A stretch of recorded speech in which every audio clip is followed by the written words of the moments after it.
hold on 1 second. All right, here we are. The mic tricks they're playing. Now, thank you all for joining me for another edition of the Red Pill Diaries. I'm your host, Rashid. We're waiting for Larry Johnson to enter the booth so that we can bring him live on the air for you all. I just want to tell you all the intro. We had nothing to do with the looping.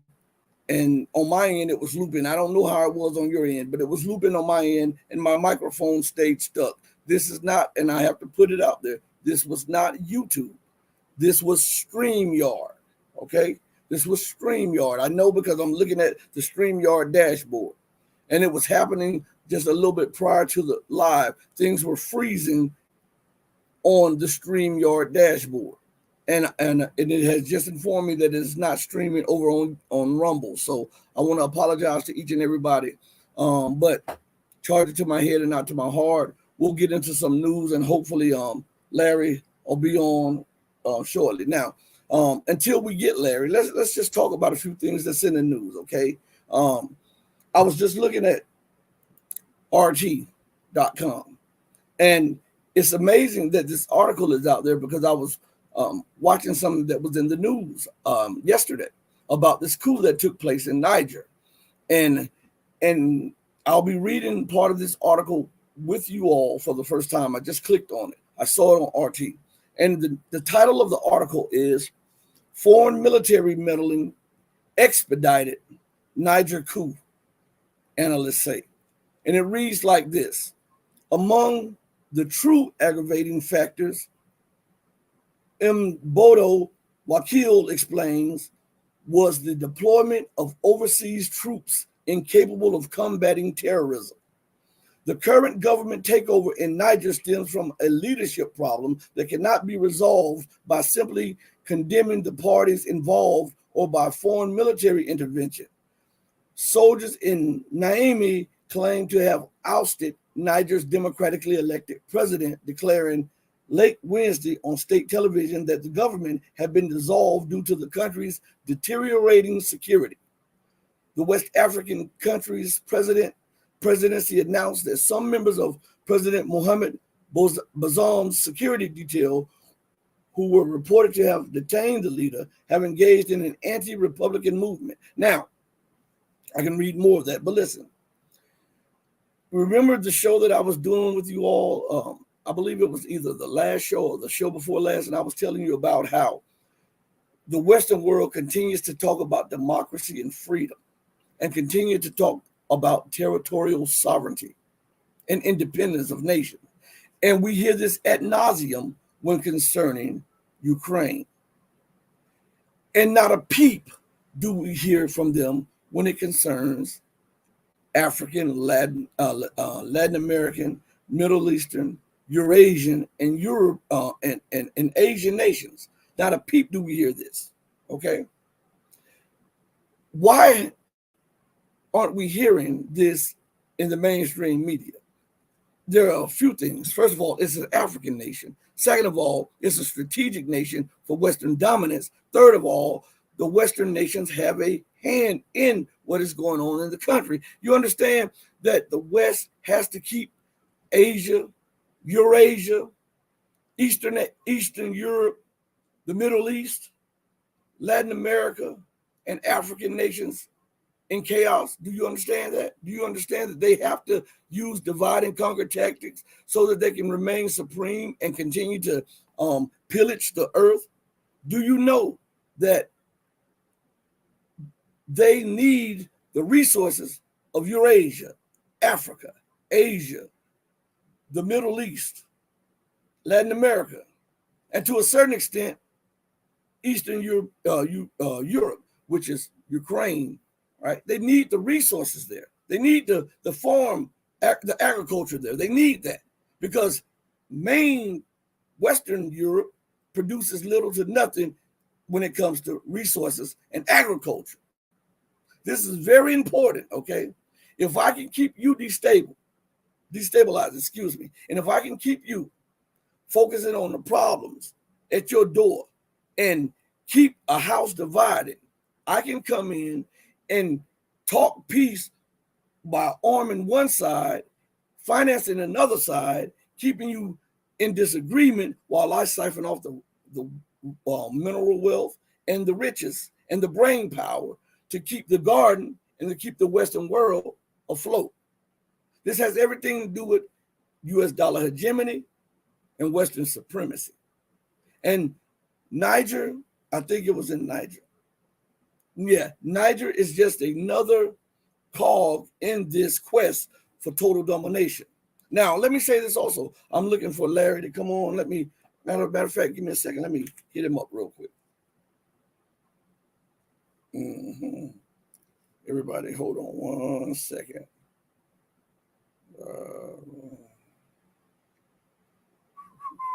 One second, everybody.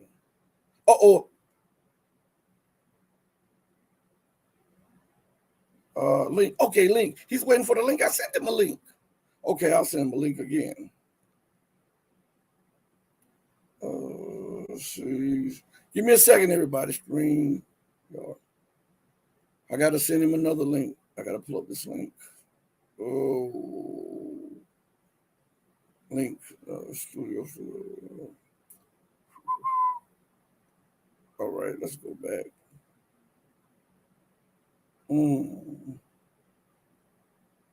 Reply. Boom. I think he has it.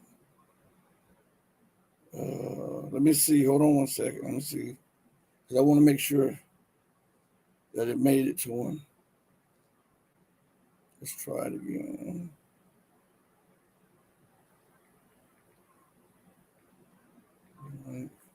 Give him a second, everybody.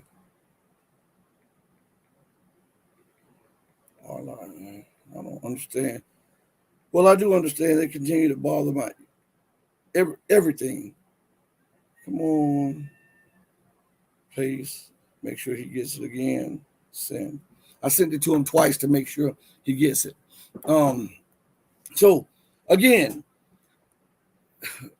what most of you all don't understand is that the Western world, and if for those of you who are new to the show, those are my chickens out there. All right. But anyway, the Western world is in a downward spiral. And again, I use this analysis often when talking about what is going on. When you have ruled with unrivaled power, and you see that unrivaled power is now being rivaled, and you're in a decline while another power is ascending, a king that has ruled so long becomes inebriated on the thoughts of the things that they used to have, the power and the wealth that they used to have and wield, they were able to wield across the world. They become so inebriated at time that they won't accept the reality of the time or the reality of the situation. So they will continue to do the things that they think that worked in the past, even as there's a new paradigm that is in play. Oh, and excuse me, let me say this before we go a little further. Join us tomorrow at 11 Central Time. We'll have financial economic guru Gregory Manarino on the platform, okay? We're waiting for Larry to come in. He'll probably be getting the link anytime, And I should have called him. But anyway, we're waiting for him to get the link and jump in. He'll jump in. So everybody listen. With the downward spiral of the Western world and the insanity of Western politics and policy, there is a great threat of global war. Have you ever noticed? And I'm trying to limit what I'm saying because I'm trying to wait for Larry to get on. Normally I'm gung-ho and I'm gone. I'm off to the races, talking about all of the subjects, going in depth on the subjects, but I'm trying to wait because I don't want to get so deep in something and then he clicks the link and then we have to veer off and go in another direction. So again, hold on. It seems like, let me see, somebody's in the booth.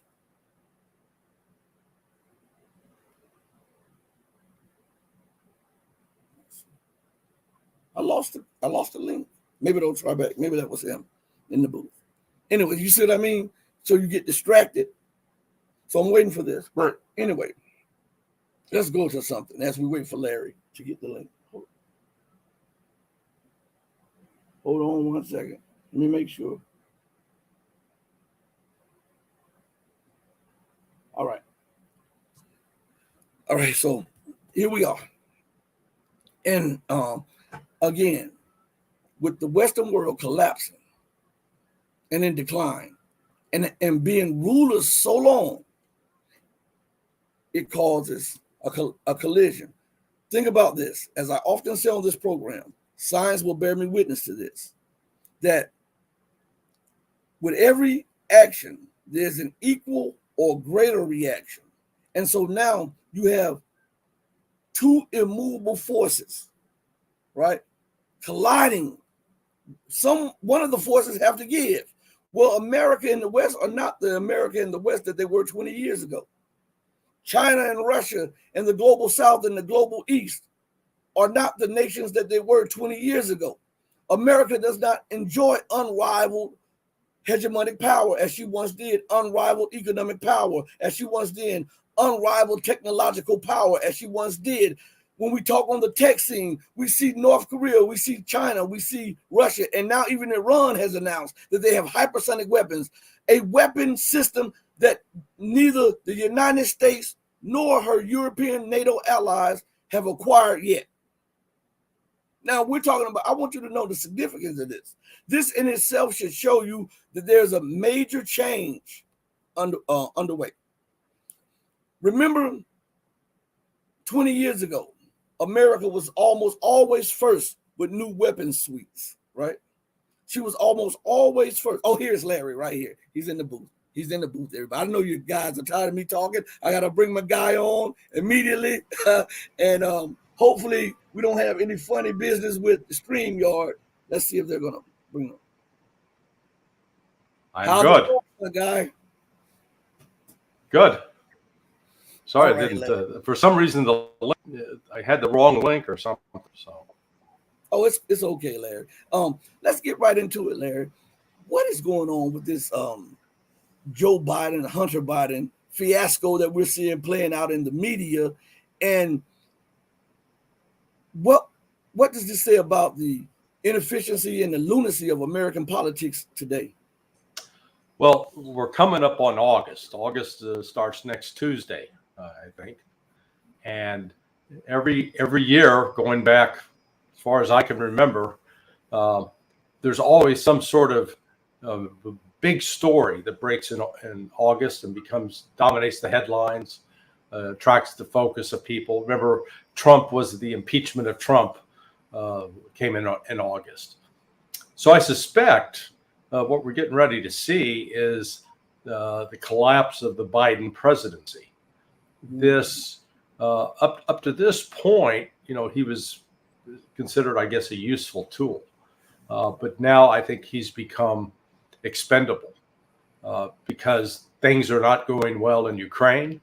The United States and NATO are going to lose there and lose big. And the evidence with the whistleblowers and the documents regarding Hunter is just overwhelming. It's, the people that claim that there's nothing to see here are just, they're degenerates. I don't know how else to describe them, because the facts are clear that the Biden family has been trading on its position of power and getting wealthy in the process. So, I commented the other day on the fact that Hunter Biden's paintings, his nose blow paintings are being bought by Democratic donors who are then getting jobs, appointments in the Biden administration.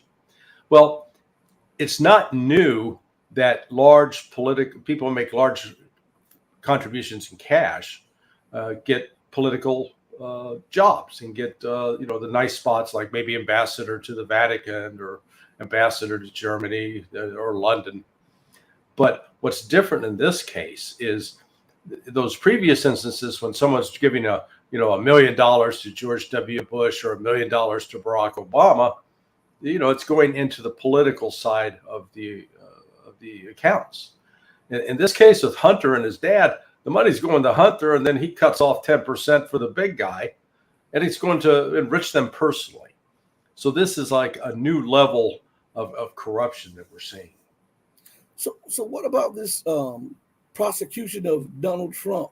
And what is up with this? And does it show the political system falling apart when you have on one hand the president and his son being an international joke, and then the system prosecuting a former president because they don't want him to run again because they fear him? What is this?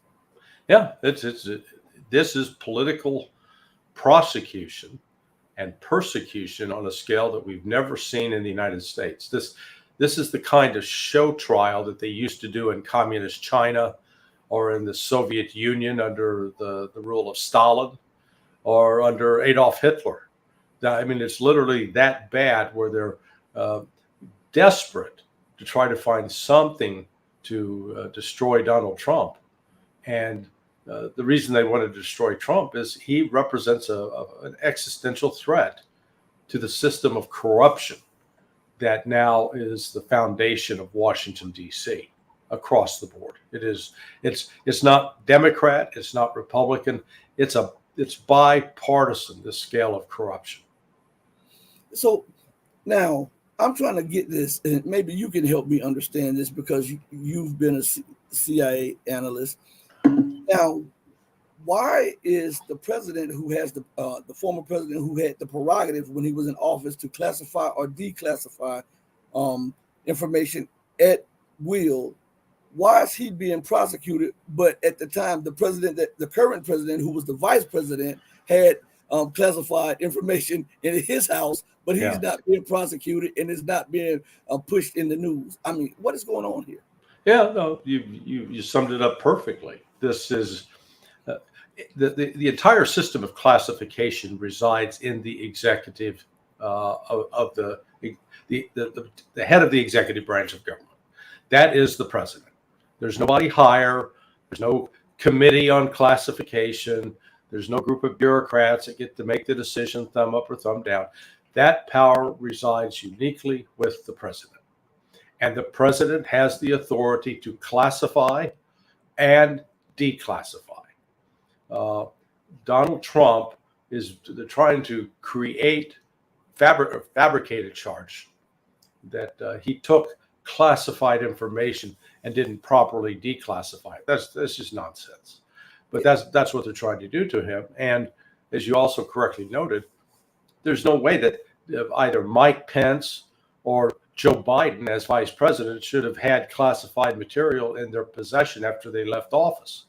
They had no authority to declassify. They were like anybody else. They had access to classification by virtue of being granted that access, but they didn't have the ultimate decision-making authority like Trump did. And this is just, it's one more example of using the FBI as the Gestapo, as the Stasi, as the KGB. I mean, it's appalling how corrupt our law enforcement and judicial system has become. Yeah. Well, do you think there's a small caveat here in the situation with Biden's son and Trump? Could it be a trade-off or some kind of negotiation later on to not prosecute Trump in return that the story with Hunter goes away or Hunter does not get prosecuted? No, I don't think they'd cut that kind of deal simply because they want to destroy Trump. They don't want to leave Trump. They don't want to leave Trump alive. They'd kill him if they could.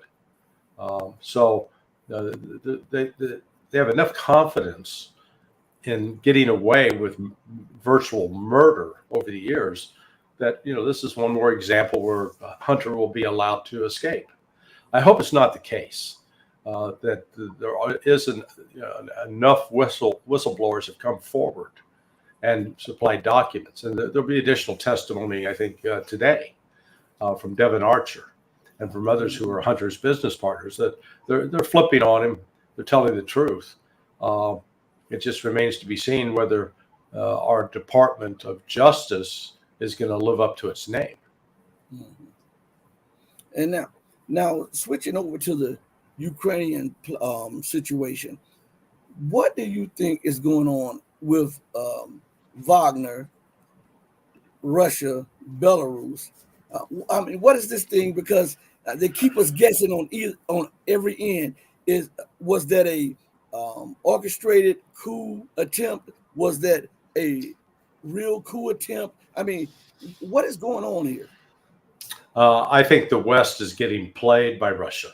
Um, I felt that pretty early on, and with each passing week, I become more convinced that that's the case. If you saw, there's a picture now circulating just from today in St. Petersburg of Prigozhin standing next to one of the leaders of an African country, shaking hands. I think it's from the Central African Republic.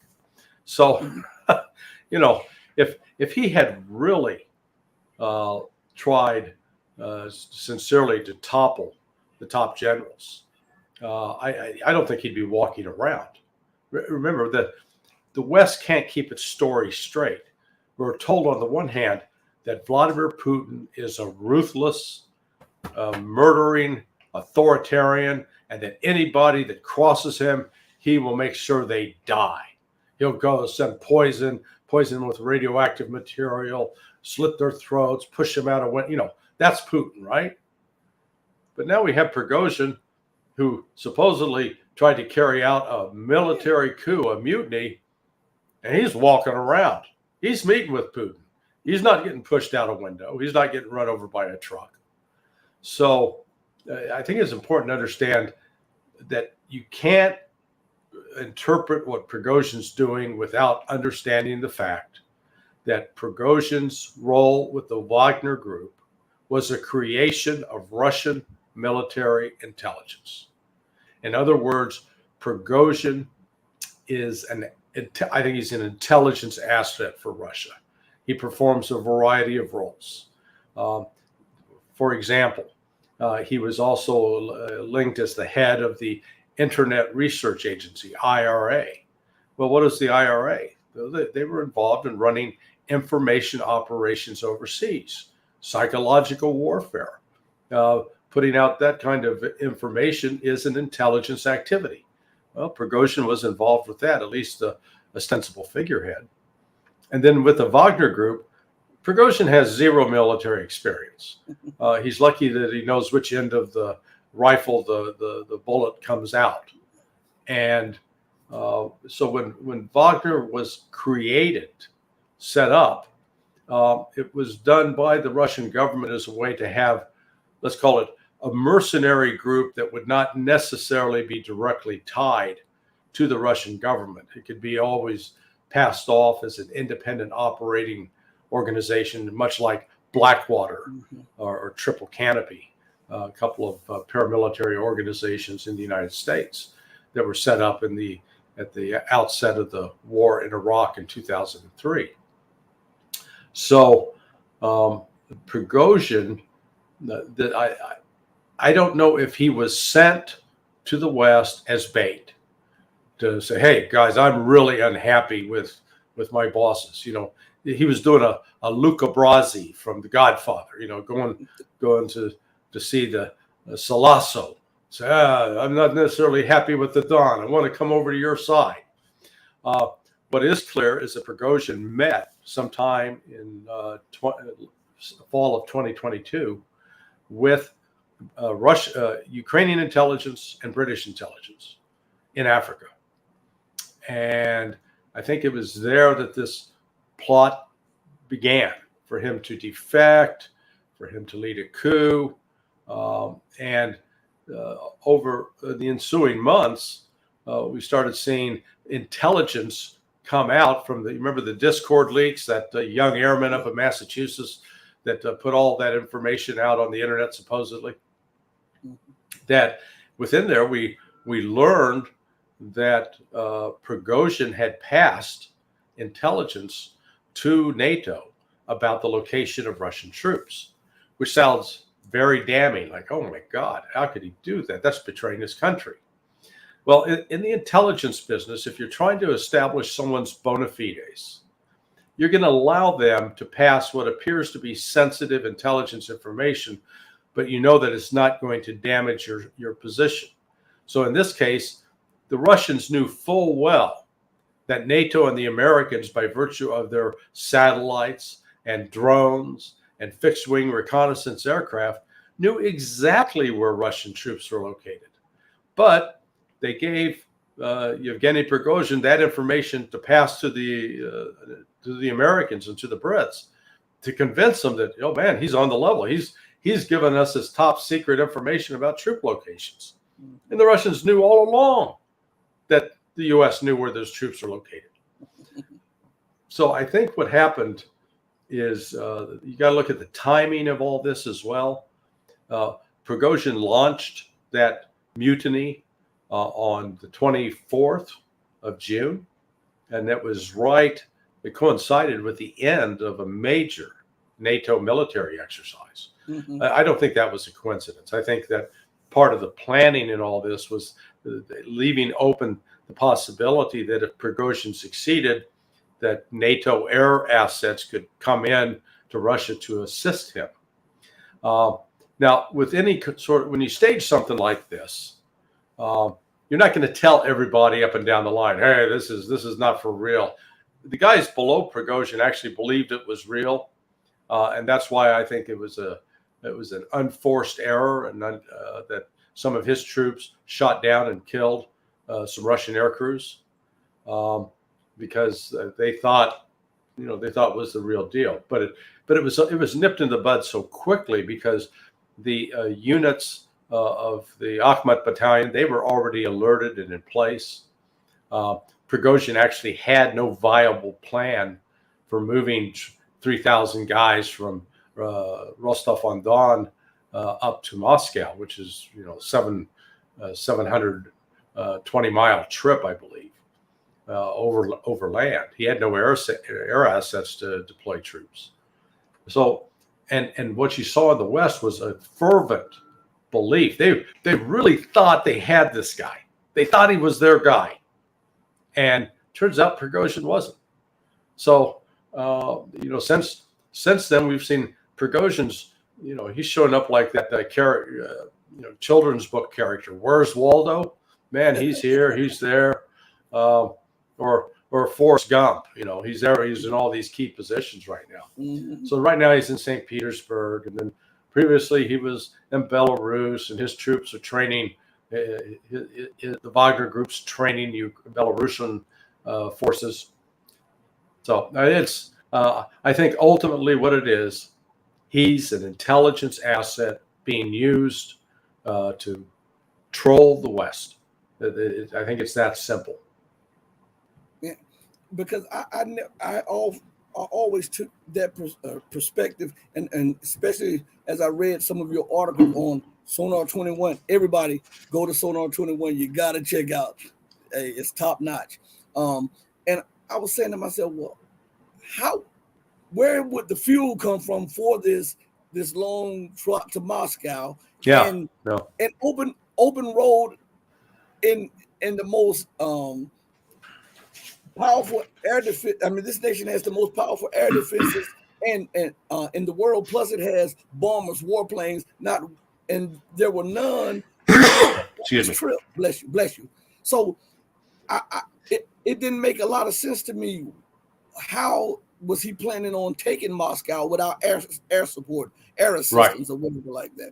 But a lot of people bit the bait, and they just tried to discredit anybody that had an alternative view of the so-called quote-unquote coup by Prigozhin. Why do you think that even the alternative media tried to put down the alternative view on Prigozhin? Well, there's so much bad information and about Russia, of a real complete lack of understanding about the Russian political system, its industrial capability, the society, how the people actually operate. So the Russian intelligence leaders, they are monitoring what the West is saying and how the West believes that Russia operates.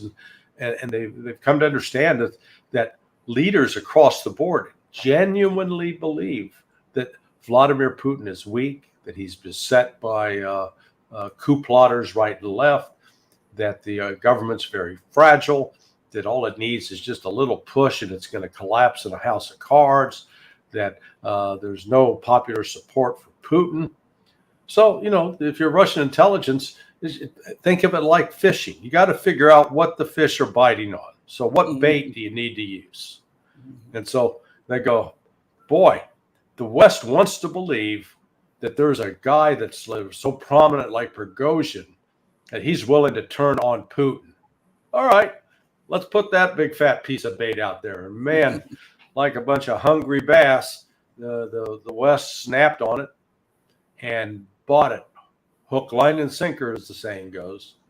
And you could, it was funny watching the chats, the tweets, and the different social media posts by people like Michael McFaul, the former U.S. ambassador to Moscow, one of these neocon clowns. He was ecstatic. He was having orgasms, releasing the joy of what was taking place. And then it's just like, just completely deflated, as it turned out not to be what he thought it was. I mean, it was over within 12 hours. Yeah. So, but it's clear from the reaction of the West that the West believed that this was a legitimate mutiny. And then they've been scratching their heads ever since, trying to figure out what the hell, what happened? How did we get this wrong? What happened? Who's doing what to whom? Now, in this day and age when there's so much overhead imagery, so much collection of all electronic messages, it's very difficult to move troops and to take military action without everybody knowing what you're going to do. So you have to come up with alternative means using that very social media to create memes, to create images, and to divert people, to get them to focus on the shiny object. I think Prigozhin is the ultimate shiny object, just like magicians will sit there and say, hey, look here, and then you don't see what they're doing with their other hand. I think that's what's going on. Well, what does that say now strategically, now that you have the Wagner group in Belarus, and now NATO is starting to scratch their heads, and because I read an article where they say Poland is saying now we've got to focus and deploy troops close to Belarus because we want to keep an eye out on the Wagner group. What is going on, and do you think that Russia will make a push from Belarus into Ukraine? No, not unless it escalates into a full-fledged war. What we're involved with right now is a special military operation. Wagner, it's important to remember, Wagner does not have a lot of military capability. They're a light infantry, so they're not a heavy armored division by any stretch of the imagination, and they are there to attract Western attention, that the West will focus on them to the exclusion of other Russian military units. I mean, I would challenge you to name me one other Russian military unit outside the Akhmat battalion, the Chechens, who've also been used, in my view, as the front guys to distract Western attention. There's virtually nothing in the Western media about any of the other Russian armies that are operating in the Donbass and in down around Zaporizhia. So it's clearly, to me, it's one of those things to keep the Western focus. Now, what is alarming is that the Poles have actually been talking about moving into Ukraine. And to the extent that they take over territory in Western Ukraine without posing a challenge or a threat to Russia, I think the Russians indicated, we're not going to oppose that. But if the Poles do anything to try to retake territory in Belarus, then Russia has said every weapon system is on the table, meaning nukes. They will escalate this and escalate it dramatically, and will strike military targets in Poland. So this thing could get out of hand very quickly. Russia has been playing it cool in that regard. The West is becoming more desperate. I don't know what the Poles sincerely are prepared to do. There's an element in Poland that's crazy, and there's an element in there that's rational. And it remains to be seen which of those sides is going to win out. So do you think Russia will push forward and take Odessa? Yes, ultimately, yes. That's already started. The bombing of the ports, shutting down those ports, and they've basically created an effective blockade of Odessa. So you're not going to have any future maritime traffic going in and out of there, it would appear. So that's the first step.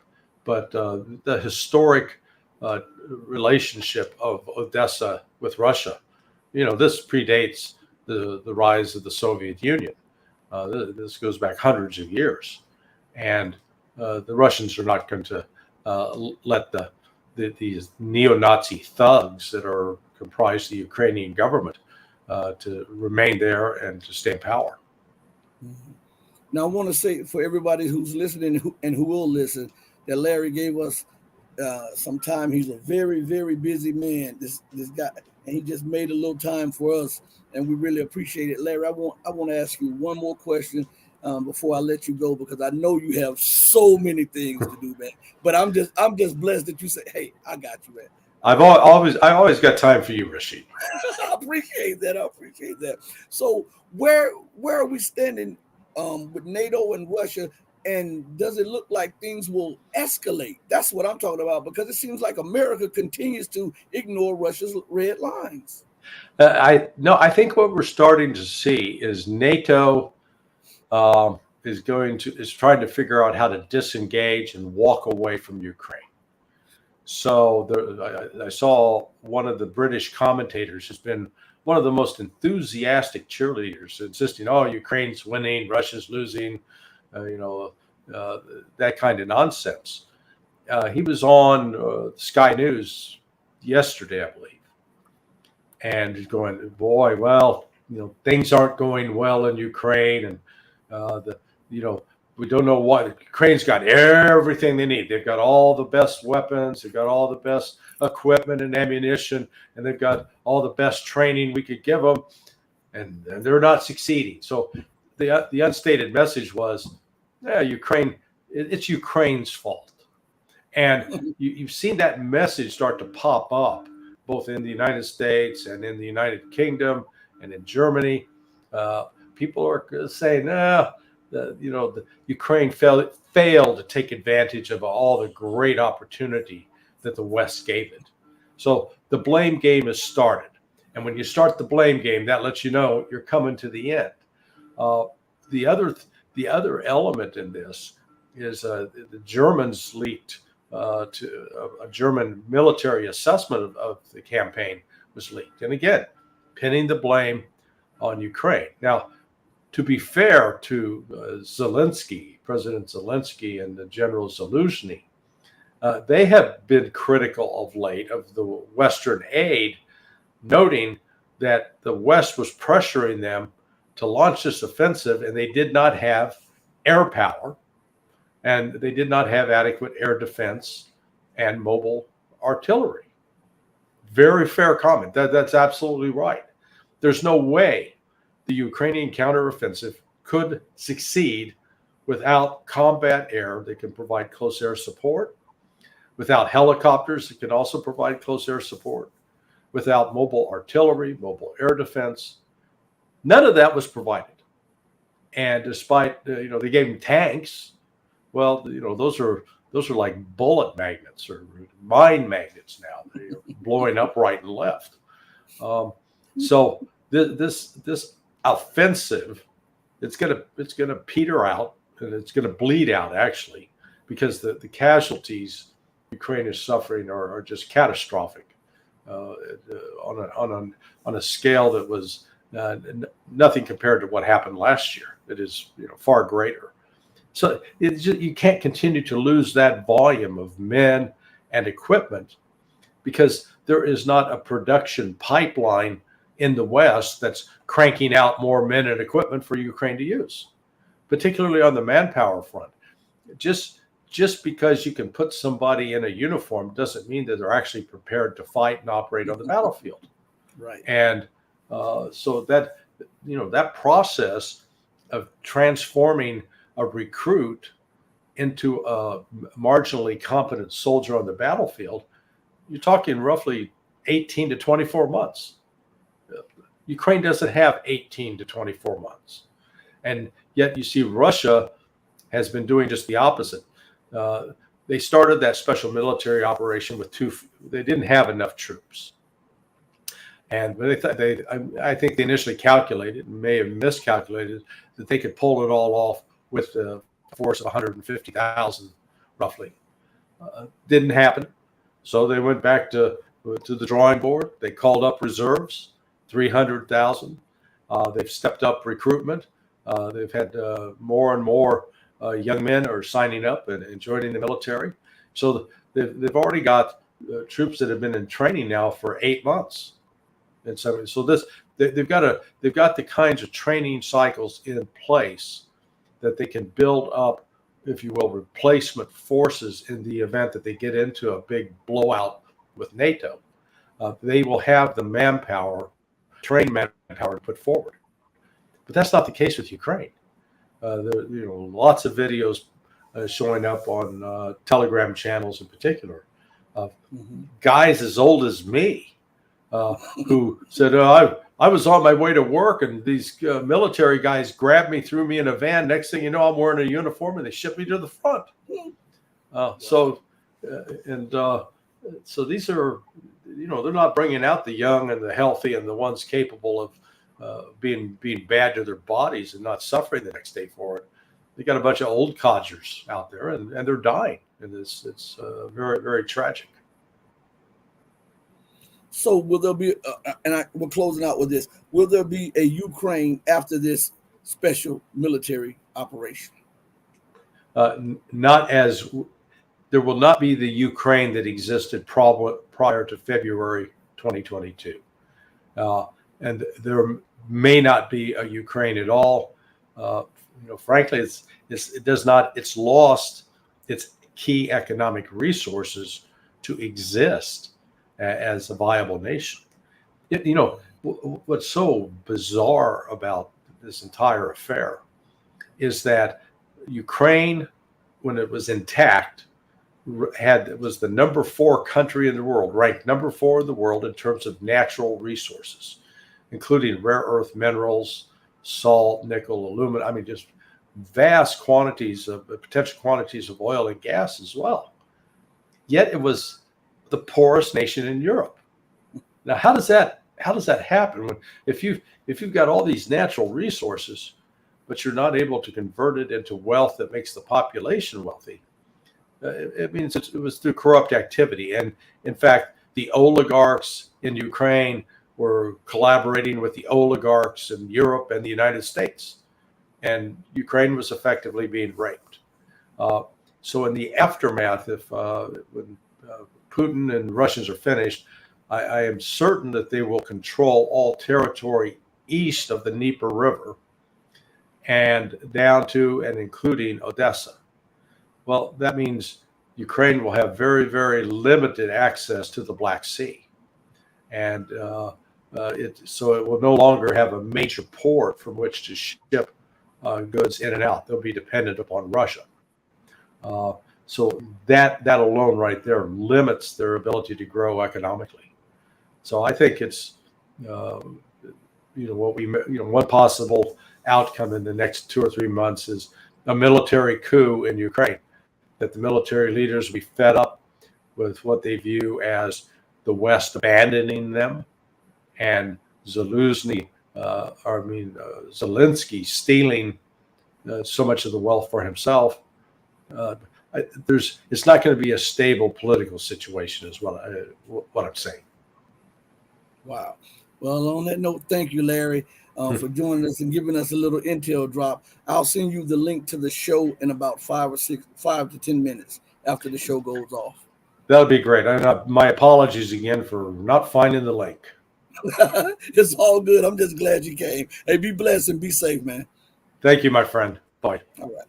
For everybody, we thank Larry for coming on. I thank you all for joining us for a brief show, but this is the Intel Drop. We wanted to give you an insider's view on what is actually going on instead of all of this stuff from people who have no idea whatsoever of what's going on. And Colin 980, thank you. I mean, listen, tomorrow you guys join us. We'll have financial guru, financial investor king, Gregory Manarino on the show at 11 Central Time, which is 12 Eastern Time. On that note, I go out the same way that I always come in, with love in my heart for all of you who love truth, but know that the true and living God will always love you better. Until we next speak again, stay strong, stay true, but above all things, stay righteous. And mama, you know it, your baby boy loves you more than life itself.